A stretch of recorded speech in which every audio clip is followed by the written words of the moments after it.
সুপ্রিয় দর্শক, সবাইকে অনেক অনেক প্রীতি ও শুভেচ্ছা জানিয়ে শুরু করছি চ্যানেল আইয়ের ধারাবাহিক আয়োজন রাজধানী উন্নয়ন কর্তৃপক্ষ নিবেদিত আজ এবং আগামী রাজধানী ঢাকা। আজকের অনুষ্ঠানে রাজধানী উন্নয়ন কর্তৃপক্ষের পাশাপাশি নির্মাতা প্রতিষ্ঠান অথবা ডেভেলপার কোম্পানিগুলি এই রাজধানী ঢাকাকে একটি সুন্দর, টেকসই, আধুনিক এবং বাসযোগ্য নগর হিসেবে গড়ে তুলতে কী ধরনের ভূমিকা রাখছে সেই বিষয়ের উপর আজকে আমরা আলোচনা করতে যাচ্ছি। আজকের আলোচনায় আমাদের সাথে আলোচনায় অংশগ্রহণ করেছেন আমাদের স্টুডিওতে রাজধানী উন্নয়ন কর্তৃপক্ষের সম্মানিত সদস্য, উন্নয়ন নিয়ন্ত্রণ সরকারের যুগ্ম সচিব জনাব মোহাম্মদ এরাদুল হক, এবং আমার সাথে আরও রয়েছেন একটা নির্মাতা প্রতিষ্ঠান অ্যাশিওর গ্রুপ অফ কোম্পানিজের সম্মানিত চেয়ারম্যান জনাব মোহাম্মদ শেখ সাদি। আপনাদের দুইজনকে আজকের অনুষ্ঠানে স্বাগত জানাচ্ছি। আমাদের আজকের অনুষ্ঠানের আলোচনার বিষয় আধুনিক, বাসযোগ্য এবং টেকসই নগরী গড়ে তুলতে রাজধানী উন্নয়ন কর্তৃপক্ষের পাশাপাশি ডেভেলপার কোম্পানিগুলির ভূমিকা।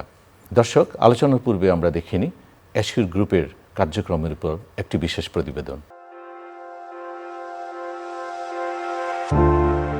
মানুষ মানুষের জন্য আর জীবন জীবনের জন্য। জীবন ও জীবিকার প্রয়োজনে গ্রামের মানুষগুলো দিন দিন হয়ে পড়ছে নগর কেন্দ্রিক। ফলে আমাদের প্রিয় রাজধানী ঢাকা মহানগরী হয়ে উঠছে অত্যন্ত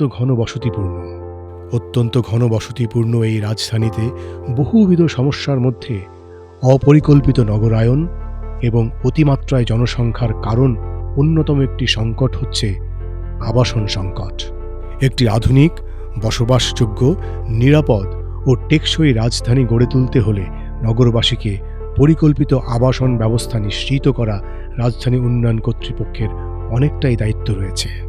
রাজধানীকে একটি আধুনিক, বসবাসযোগ্য, নিরাপদ, টেকসই নগরী হিসেবে গড়ে তুলতে রাজধানী উন্নয়ন কর্তৃপক্ষের পাশাপাশি যে সকল ডেভেলপার কোম্পানিগুলো অনবদ্য ভূমিকা রাখছেন তাদের মধ্যে অন্যতম হচ্ছে অ্যাশিওর গ্রুপ। নগরীর কর্মব্যস্ত মানুষগুলো সারাদিন হার না মানা পরিশ্রমের পর দিন শেষে বাড়ি ফেরেন একটু প্রশান্তি, যত্ন, আরাম ও নিরাপদ আশ্রয়ের আশায়। কেননা জীবন মানেই শুধু বেঁচে থাকা নয়, জীবন হচ্ছে আনন্দ, বিনোদন, সুখ, শান্তি, নিরাপদ আবাসনের স্থায়ী ঠিকানা। রাজধানীকে আধুনিক, বসবাসযোগ্য নগরী হিসেবে গড়ে তুলতে নগরবাসীর হাজারো পরিবারের মাঝে আবাসন সংকটে নিরসনে অন্যতম ভূমিকা রেখেছে অ্যাশিওর গ্রুপ। সততা, নিষ্ঠা, একাগ্রতা ও শতভাগ নিরাপত্তার নিশ্চয়তা নিয়ে রাজধানী উন্নয়ন কর্তৃপক্ষের বিধিবিধান অনুসরণ করে রাজুকের নির্ধারিত ফ্ল্যাট এরিয়া রেশিও অনুসরণ করে সঠিক সময়ের মধ্যে গ্রাহকের মাঝে তার ফ্ল্যাট হস্তান্তরের প্রতিশ্রুতি নিয়ে দীর্ঘদিন ধরে সুনাম ও সফলতার সহিত কাজ করে যাচ্ছে অ্যাশিওর গ্রুপ। শুধু তাই নয়, অ্যাশিওর গ্রুপ রাজধানী উন্নয়ন কর্তৃপক্ষের অনুসরণ করে নগরীকে গ্রিন সিটি গড়ে তোলার লক্ষ্যে প্রতিটা বিল্ডিংয়ে সবুজায়ন নিশ্চিত করে যাচ্ছে। আমাদের প্রিয় রাজধানীতে প্রায় 2 কোটি লোকের বসবাস। অতি ঘনবসতির কারণে আমাদের এই রাজধানীতে আবাসন সংকট চরম আকার ধারণ করেছে।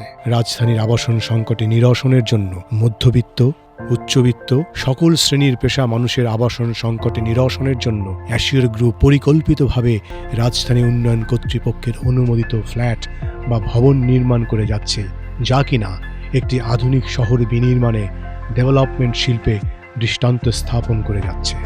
বাংলাদেশে অ্যাশিওর গ্রুপের মতো আরও অনেক প্রতিষ্ঠান রয়েছে যারা আধুনিক শহর বিনির্মাণে অনবদ্য ভূমিকা রাখছে এবং বাংলাদেশের অর্থনীতিকে সমৃদ্ধ করতে বিশাল ভূমিকা রাখছে। অথচ এই ডেভেলপার কোম্পানিগুলোর রাজধানী উন্নয়ন কর্তৃপক্ষের প্রতি রয়েছে নানা ধরনের অভিযোগ। ডেভেলপার কোম্পানিগুলোর মতে রাজধানী উন্নয়ন কর্তৃপক্ষের সেবা কার্যক্রম আরও সহজতর, জনবান্ধব এবং গণবান্ধব করে তুলতে পারলে রাজধানী উন্নয়ন কর্তৃপক্ষের পাশাপাশি এই আমাদের প্রিয় নগরীকে একটি আধুনিক, বসবাসযোগ্য নগরী হিসেবে গড়ে তুলতে এবং নগরবাসীর আবাসন সংকটে নিরসনে ডেভেলপার কোম্পানিগুলো অনন্য ভূমিকা রাখতে পারে। পাশাপাশি দেশের অর্থনীতিকে সমৃদ্ধ করতে বিশেষ ভূমিকা রাখতে পারে। রাজধানীকে আধুনিক ও উন্নত নগরী হিসেবে গড়ে তুলতে ডেভেলপার কোম্পানিগুলো একদিকে যেমন ভূমিকা রাখছে, অপরদিকে কিছু নাম সর্বস্ব কোম্পানির প্রতারণার ফাঁদে পড়ে গ্রাহকরা অনেক ক্ষতিগ্রস্ত হচ্ছেন। এমন উদাহরণও রাজধানীতে কম নয়। তাই এমন নাম সর্বস্ব ডেভেলপার কোম্পানিগুলোর নিয়ন্ত্রণ করতে রাজধানী উন্নয়ন কর্তৃপক্ষকে যেমন জোরালো ভূমিকা রাখতে হবে, তেমনিভাবে নগরবাসীকে ফ্ল্যাট বা প্লট ক্রয় করার ক্ষেত্রে ডেভেলপার কোম্পানিগুলোর অস্তিত্ব আছে কিনা, রাজুকের নিবন্ধন আছে কিনা এবং তাদের সম্পর্কে সঠিক যাচাই বাছাই করে প্লট বা ফ্ল্যাট ক্রয় করা উচিত বলে মনে করেন অনেকে। রাজধানীতে একটি আধুনিক, টেকসই, নিরাপদ ও ব্লক ভিত্তিক নগরী হিসেবে গড়ে তুলতে হলে রাজধানী উন্নয়ন কর্তৃপক্ষের পাশাপাশি ডেভেলপার কোম্পানিগুলোকে আরও জোরালো ও শক্তিশালী ভূমিকা রাখতে হবে। এই বিষয়ে সরকারকে আরও সজাগ দৃষ্টি রাখা উচিত বলে মনে করেন এই শিল্পের সাথে সংশ্লিষ্টরা। প্রিয় দর্শক, আমরা প্রতিবেদনটি দেখলাম। আমরা এখন আলোচনায় ফিরে যাচ্ছি। আলোচনার শুরুতে আমরা রাজধানী উন্নয়ন কর্তৃপক্ষের সম্মানিত সদস্য উন্নয়ন নিয়ন্ত্রণ স্যার, আপনার কাছে জানতে চাচ্ছি, এই আধুনিক নগরী গড়ে তোলার জন্য আমাদের রাজুকের অনেক গুরুত্বপূর্ণ ভূমিকা পালন করে থাকে। পাশাপাশি আমাদের যে নির্মাতা প্রতিষ্ঠান ডেভেলপার কোম্পানিগুলো পালন করে থাকে। আমরা যে ভবনের বিভিন্ন নির্মাণ অনুমোদনপত্রগুলি দিয়ে থাকি, সেখানে বাংলাদেশ ন্যাশনাল বিল্ডিং কোড এবং আমাদের রাজুকের যে নির্মাণ অনুমোদনের যে বিধিমালাটি রয়েছে, সেই বিষয়ে আপনার কাছ থেকে জানতে চাচ্ছি যে কী ধরনের ভূমিকা এই নগরকে উন্নত করতে আমরা পদক্ষেপ নিচ্ছি। রাজধানী উন্নয়ন কর্তৃপক্ষ তার যে অধিক্ষেত্র 1953 সালে টাউন ইমপ্রুভমেন্ট অ্যাক্টের আওতায় রাজধানী উন্নয়ন কর্তৃপক্ষ প্রতিষ্ঠিত হয়। তারপর থেকে এই নগরবাসীকে একটা সেফ স্ট্রাকচারাল জায়গায় নেওয়ার জন্যে রাজধানী উন্নয়ন কর্তৃপক্ষ কাজ করে যাচ্ছে। তো এই ক্ষেত্রে রাজধানী উন্নয়ন কর্তৃপক্ষের একটা মাস্টার প্ল্যান রয়েছে। এই মাস্টার প্ল্যান প্লাস একটা ডিটেল এরিয়া প্ল্যান আছে। এই ডিটেল এরিয়া প্ল্যান মাস্টার প্ল্যানকে সমুন্নত রেখেই এই নগরীতে বা রাজধানী উন্নয়ন কর্তৃপক্ষের অধিক্ষেত্রের ভেতরে যে সমস্ত ভবন বা স্ট্রাকচার নির্মিত হয়, এখানে তিনটা সংস্থা বা তিনটা গ্রুপ মেইনলি সমানভাবে কাজ করে। একটি হলো জমির মালিক, একটি হলো ডেভেলপার, আর একটা হলো রাজধানী উন্নয়ন কর্তৃপক্ষ, যারা বিভিন্ন ভবনের নির্মাণ অনুমোদন, প্ল্যানের অনুমোদন দিয়ে থাকে। অর্থাৎ এখানে আমি বলবো যে আপনি উল্লেখ করেছেন যে বিএনবিসি 2020, তারপরে ঢাকা ইমারত বিধিমালা 2025 লাস্ট আমরা যেটা 14 ডিসেম্বর এটা অ্যাপ্রুভ হয়েছে, সরকার এটা জারি করেছে। এর আগে 2008 সালে ছিল। তো এগুলো মেনটেন করেই তিনটা ধাপে মেইনলি ওই অনুমোদনগুলো নেওয়া হয়। মোটা দাগে 4টা ধাপ মেনটেন করে একটা বিল্ডিং কনস্ট্রাক্ট হয়। প্রথমত ভবন মালিককে বা ডেভেলপারকে একটা প্ল্যানিং পারমিট নিতে হয়, সেটাকে আমরা বলি পরিকল্পনা অনুমোদন।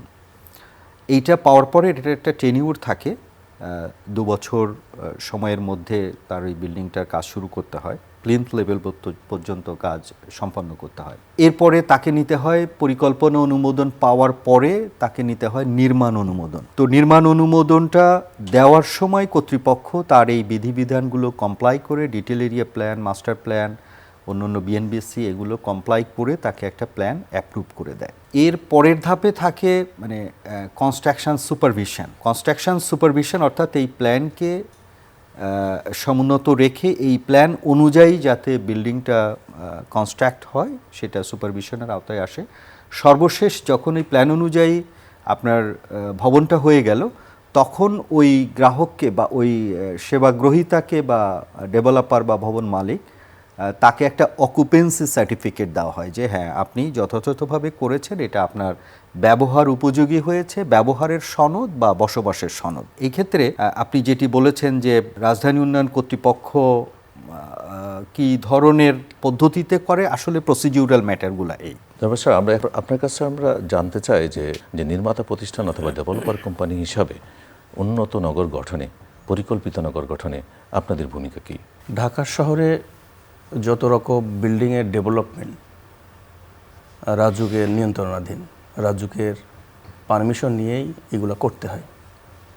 এটা শুধু এখন না, এটা পাকিস্তান আমল থেকেই, সেই ডিআইটি থেকেই এটা শুরু হয়েছে, পরবর্তীতে রাজুক হয়েছে। দেখুন, ঢাকা শহরে যতগুলো বাড়ি আছে, 2 ধরনের বাড়ি আছে। একটি হচ্ছে ব্যক্তি মালিকানা বাড়ি, একটি হচ্ছে ডেভেলপারের মাধ্যমে পরিকল্পিতভাবে বাড়ি। আপনি ডেভেলপারদের এই বাড়িগুলা যদি আপনি বাদ দেন, দেখবেন ঢাকা শহরে দেখার মতো এরকম কোনো বিল্ডিং নেই। কারণ ডেভেলপারের এই বিল্ডিংগুলো, একটা বিল্ডিং আধুনিক বিল্ডিং করার জন্য যে নিয়মগুলা মানতে হয় অধিকাংশই তারা মেনে করে।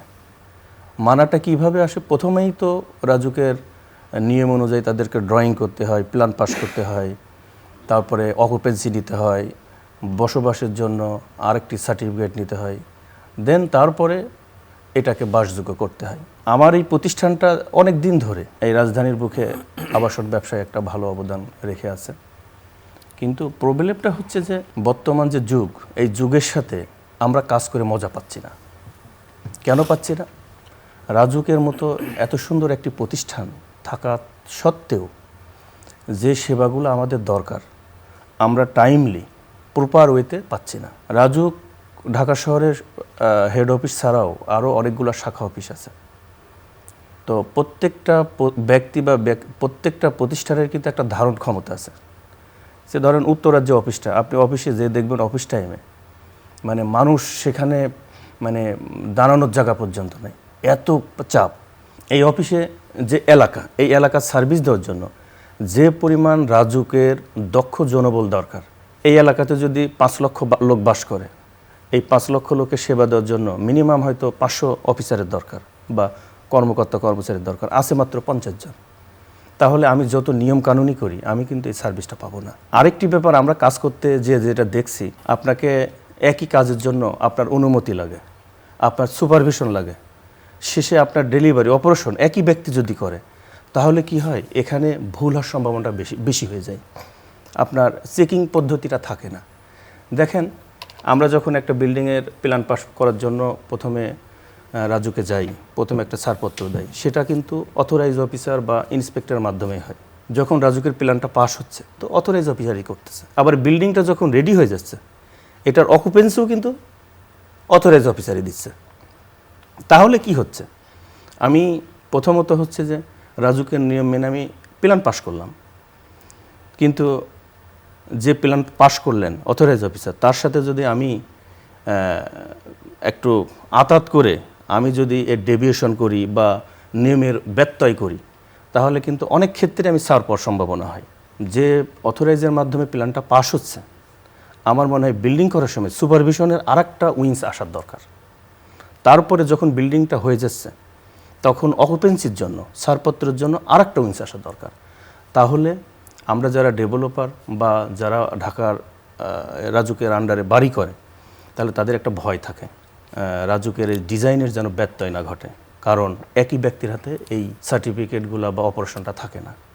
এইখানে এই জিনিসটা যদি চালু করা যায় তাহলে আমার মনে হয় সার্ভিসের দিক দিয়ে এবং কোয়ালিটির দিক দিয়ে আমরা অনেকাংশেই এগিয়ে যেতে পারবো বলে আমার বিশ্বাস। আমি মনে করি রাজুককে আরও আধুনিক, আরও জবাবদিহিমূলক এবং পরিবেশ বান্ধব বিল্ডিং করার জন্য একেবারে স্ট্রিক্টলি তাদের থাকতে হবে, কোনো ছাড় দেওয়া যাবে না। স্যার, আপনার কাছে আসি।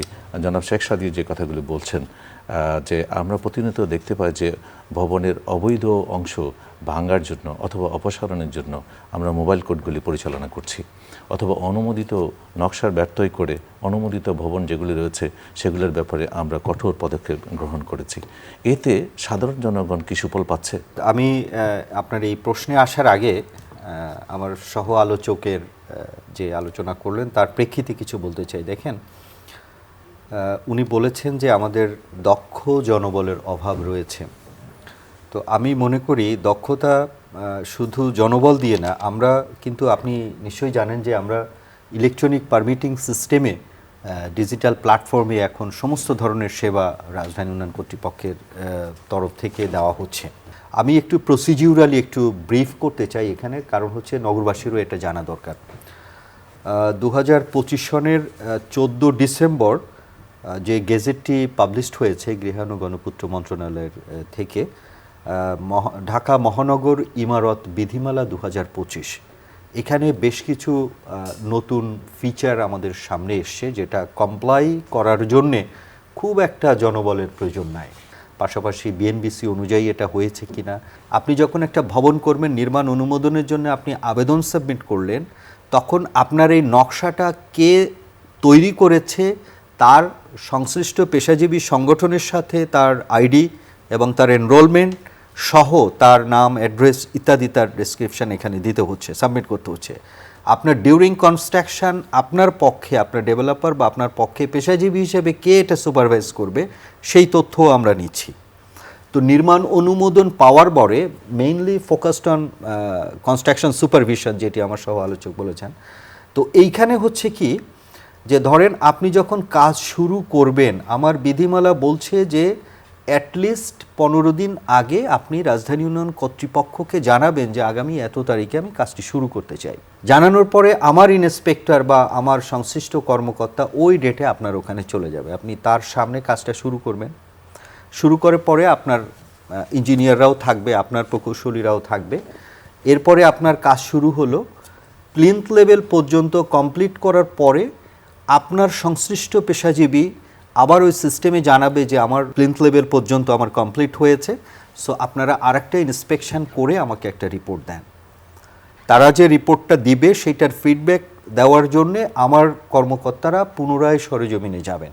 সো এটা একটা বিষয়। আর আপনার সেকেন্ড কোশ্চেনটা স্যার আমি ভুলে গেছি, যে রাজুক প্রতিনিয়তই কিন্তু একটা মোবাইল টিম পরিচালনা করছে।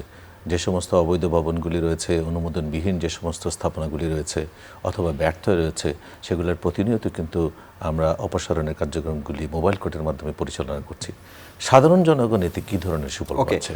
সাধারণ জনগণ অর্থাৎ সমাজের প্রত্যেকটা সেকশন থেকেই আমরা এখানে খুব পজিটিভ সাড়া পাচ্ছি এবং খুবই সাধুবাদ দিচ্ছে এবং বলছে যে রাজুকের ইতিহাসে আমরা একটা ভালো কাজ করছি। এখন প্রশ্ন হচ্ছে, আমাদের সহ আলোচক মহোদয়ও বলেছেন যে অনেক বিল্ডিং হয়ে গেছে ঢাকা শহরে যারা তার অনুমোদিত নকশার ব্যত্যয় করে বা নকশা অনুমোদন না নিয়েই ভবনগুলো করেছে। আমরা সেগুলোকে একভাবে দেখছি, আর যেগুলো নির্মাণাধীন এই মুহূর্তে নির্মাণ হচ্ছে সেগুলোকে আমরা একভাবে দেখছি। আমরা আপাতত ফোকাসড আমাদের মোবাইল কোর্ট পরিচালনায় যেগুলো নির্মাণাধীন, অ্যাটলিস্ট এখন থেকে অনওয়ার্ড যাতে একটা আমি বলবো যে দুর্যোগ সহনীয় বা সুন্দর নগরী গড়ার জন্যে স্ট্রাকচারগুলো যাতে বিধিবিধান আইনকানুন মেনে হয়। কারণ এই বিধিবিধান আইনকানুন কিভাবে তৈরি হয়েছে এটা অনেক রিসার্চের ফল। কিন্তু কেন আমরা ফার এইটা দিচ্ছি, কেন এমজিসি এত করতে বলছি, কেন আমরা বলছি সেটব্যাক রাখতে হবে, প্রত্যেকটার পিছনে লজিক আছে। একটা সুন্দর নগরী করার জন্যেই এগুলো আমরা বিবেচনা করেছি, যে কারণে এগুলো লিগ্যাল ফ্রেমওয়ার্কের মধ্যে আসে। সুতরাং যেগুলো নির্মাণাধীন ভবন সেগুলোর ক্ষেত্রে আমরা বলছি এখানে জিরো টলারেন্ট। আমরা মোবাইল কোর্টের মাধ্যমে অনেক সময় জরিমানা করছি বা অনেক সময় তার ইউটিলিটি সার্ভিস কানেকশান যেটি পেয়েছে সেটাকে আমরা ওই ইউটিলিটি সার্ভিস হোল্ডারকে বলছি, প্রোভাইডারকে বলছি যে আমরা একটু অফ করে দেন যাতে করে সে বিধিবিধানের মধ্যে আসে। তো আপনার যেটি প্রশ্ন, আমরা নগরবাসীর প্রত্যেকটা সেকশন থেকেই আমরা খুব ভালো সাড়া পাচ্ছি এবং রাজুককে সবাই সাধুবাদ জানাচ্ছি। আমি আসতে চাই আমাদের জনাব শেখ সাদী আপনার কাছে। আপনি রিহ্যাবের পরিচালকেরও দায়িত্ব পালন করছেন। আমরা প্রায় ক্ষেত্রেই শুনে থাকি যে ডেভেলপার কোম্পানি যারা এ ধরনের ভবন নির্মাণের সাথে সম্পৃক্ত আছেন, ব্যবসায়িক একটি সুবিধা নেওয়ার জন্য অথবা অধিক মুনাফা লাভের আশায় প্রায় ক্ষেত্রেই ভবন নির্মাণের ক্ষেত্রে ব্যর্থ এর একটা আমাদের মানসিকতা থাকে সবার মধ্যে। রিহ্যাবের এ ধরনের কোনো ভূমিকা রয়েছে অথবা রিহ্যাব প্রতিষ্ঠান তারা কি এ ধরনের কোনো প্রশিক্ষণ অথবা সেমিনার করে থাকেন যে আমরা ভবন নির্মাণের ক্ষেত্রে অনুমোদিত নকশার ব্যত্যয় করার ক্ষেত্রে কঠোর ভূমিকা পালন করব? রিহ্যাবের যেসব সদস্যরা আছে তাদের কাছ থেকে যারা ফ্ল্যাট কিনে তারা যেন সুন্দর মতো পায়, যেন প্রতারিত না হয়, রাজুকের নিয়ম মেনে যেন আমাদের ডেভেলপার সদস্যরা যারা সুন্দর মতো বিল্ডিং করে, এইসব ব্যাপারে রিহ্যাব কাজ করতেছে। আরেকটি ব্যাপার সেটা হচ্ছে যে রাজুকের কিন্তু বিগত বছর থেকে অনেক আগায় গেছে।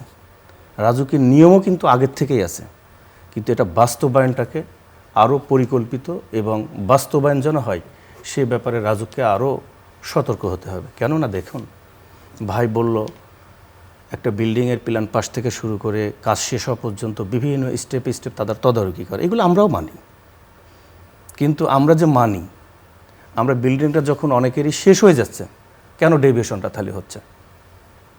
এই সুপারভিশনটাকে আরও কঠোরভাবে বাস্তবায়ন করার জন্য যে যে পদক্ষেপ নেওয়ার দরকার রাজুককে এই পদক্ষেপ আগের থেকে অনেক উন্নতি হয়েছে, আরও বাড়ানো দরকার। স্যার, আপনার কাছে আমার আরেকটি প্রশ্ন রয়েছে। আপনি বলেছেন যে স্ট্রাকচারাল ডিজাইন এবং অন্যান্য যে টেকনিক্যাল ড্রয়িংসগুলি আমরা এখন অনুমোদনের আওতায় নিয়ে এসেছি। আগে শুধুমাত্র আমরা স্থাপত্য নকশাগুলি অনুমোদন দিতাম। তো এ ধরনের টেকনিক্যাল ড্রয়িংস যেগুলি রয়েছে, বিশেষ করে কাঠামো নকশা এবং অন্যান্য যে সমস্ত কারিগরি নকশাগুলি রয়েছে, সেগুলির ইভ্যালুয়েশন বা মূল্যায়নের জন্য রাজুকের সেই সক্ষমতা আছে বলে আপনার কি ধারণা? আচ্ছা, আমরা একটা প্রজেক্টের আওতায় এটি নিয়ে আমরা দীর্ঘদিন ধরে রিসার্চ করছি যে একটা স্ট্রাকচারাল ডিজাইন, তার ফায়ার সেফটি দেখার জন্যে, তার প্ল্যাম্বিং দেখার জন্যে যে কোশ্চেনগুলো সামনে আসে, সেই কোশ্চেনগুলো নিয়েই তার একটা কোশ্চেনিয়ার আমরা সেট করেছি, বিশেষ করে ফায়ার সেফটি এবং স্ট্রাকচারাল ডিজাইনকে রিভিউ করার জন্যে, মূল্যায়ন করার জন্যে। সুতরাং আমরা এই যে 125টা কোশ্চেন আমরা দিয়ে দিচ্ছি আবেদনকারীকে, এই 125টা কোশ্চেনের তারা যে উত্তর দিবে, এই উত্তর দেখে আই বিলিভ এক সিটিংয়েই আপনার হয়তো উইদিন 10 মিনিটস এটা মূল্যায়ন করা সম্ভব। সেই টুলস আমাদের হাতে আছে। সুতরাং এটার জন্য খুব বেশি টেকনিক্যাল নোহাউ প্রয়োজন হবে আমি মনে করছি না।